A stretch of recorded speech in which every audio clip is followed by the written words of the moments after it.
I have heard of furries before, and it was because of my granddaughter who was 12 years old. So we were at McDonald's and they had all of these cars that was in the parking lot, and we saw these individuals with fur tails and hats and things of that nature.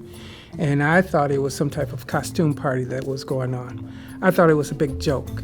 And so I was kind of laughing about it. And then my granddaughter says, she says, Grandpa Jeff, she says, it's a serious thing. She says they're called furries. And I was like, what is furries? And so she explained to me what a furry is. And then we also researched how much the outfits that they could possibly cost. Yeah. It's quite a lot, right? We saw some upwards of $10,000. Yeah. So it was quite an eye-opening experience for me. So, in your opinion, from your impression, what do you think would be the reason that someone would get into that? That's a good question. Hey,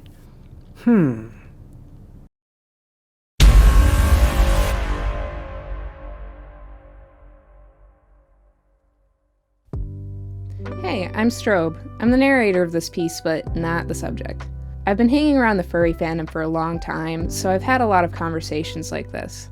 People tend to want to know what the whole furry thing is about, but I can never really provide a solid answer. There are a lot of ways one could try to broadly justify the interest. However, these kinds of blanket statements always leave someone out. Rather than try to speak for an entire subculture, today I'll just be talking to one furry, who happens to be my best friend ever since middle school. I'm hoping that sharing one individual's story will provide some perspective on what the furry fandom is and what might lead a person to it. But keep in mind that each furry is different and may have completely unique reasons for enjoying it. We're going to get into an interview in a second here, but I'd like to cover a couple of specialized terms first so no one gets lost. First, a fursona is, this thing. It's your own animal character that represents you in the furry world. I'm not actually a neon-colored hair in real life, just a normal college student. Some people just have one fursona, but you can have as many as you want. There's no officially recognized police force in the furry fandom. Second term on the list is fursuit, which, as you'd imagine, refers to these fluffy things which a lot of furries wear. Many furries don't call their fursuit a costume because they consider it an extension of themselves. Personally, after trying a hand at making the damn things, I just call them the beasts of my nightmares. Either way, it's just up to personal preference. That's pretty much the basics, so we can actually get into the interview now. Hi, I'm Valentine. I am a wolf-cat hybrid. I'm from Michigan, and I've been a furry since I was 13 years old. My first exposure to furries was actually through a video game series called Five Nights at Freddy's. And the characters in that game are just big robot animals, and I saw art of it, and a lot of that art was made by furries. And so I was interested in the art, and I looked into it more, and then I found, oh, this is who it's made by, and then that's how I kind of got into it. What were some of the inspirations for Val's design?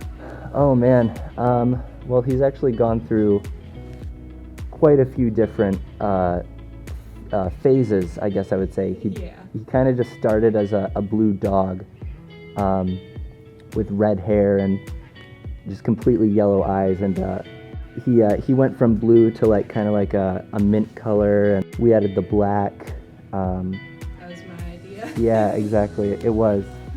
When I'm wearing this, I'm myself, except everything that I want to be, without being afraid that people are looking at me. Yeah. Because if people are looking at me, I'm happy about that. I feel great. I look great. I'm this big, cute cat, and I'd say that's the biggest thing, is that I just get to be and act however I want without being self-conscious, really. Yeah. Since MFF was your first furry convention, how did it go, and how did you feel afterwards, since it's been a few days? Oh man, it was the most fun I've ever had. in my whole life. I got to be around so many people like me and other big fluffy animals, and I got to take a bunch of pictures with people, and there were also a bunch of fun, exciting events and panels, and I made some new friends, and I would definitely go again. It's like I said, it was a blast.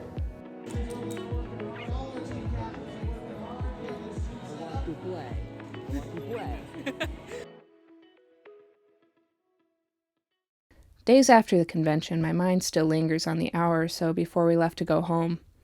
It felt weird to just get up and leave, so Valentine took my hand in his paw, and we walked around the whole convention center, taking it in.